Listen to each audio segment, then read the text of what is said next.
Christ is risen. How does that make you feel? You know, Easter just passed, and we had the Easter eggs and the bunnies hopping to and fro, and they put the little streamers inside the egg so it feels heavier, like there's more candy in there, but there's really not. You know, and those things are cool, but as usual, we always stray away from what's really important when it comes to these holidays. The fact that Jesus Christ died and rose again is something that plays a prominent, prolific part in our history. I think it's also something that impacts each and every one of us, regardless of whether we know it or whether we believe it or not. The fact that he died to give us victory over sin so that we could come close to the Father is something that is always worth singing about. Romans 8 verse 34 reminds us that Jesus Christ died, and not only that, was raised to life, and is now at the right hand of God, interceding for each and every one of us.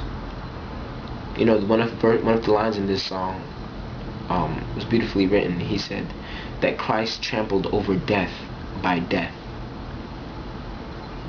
He like beat Satan at his own game, because the wages of sin is death, you know, and he accepted the sins, died so that we wouldn't have to. Man, come on, isn't that? I'm gonna sing this song.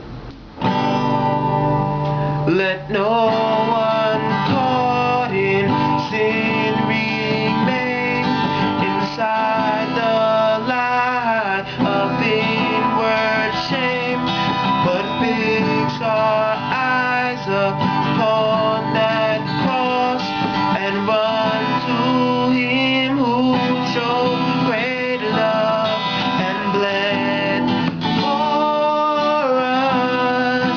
Freely you bled for us.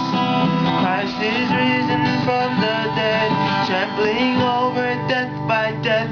Come awake, come awake, come and rise up from the grave. Christ is risen from the dead, we are one with him again.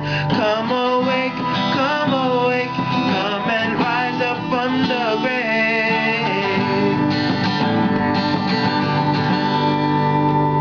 Beneath the weight of all our sin, you bow to none but heaven's will.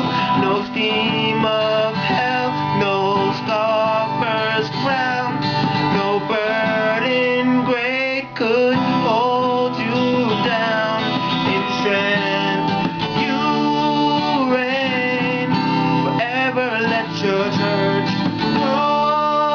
proclaim Christ is risen from the dead, trampling over death by death. Come awake, come awake, come and rise up from the grave. Christ is risen from the dead, we are one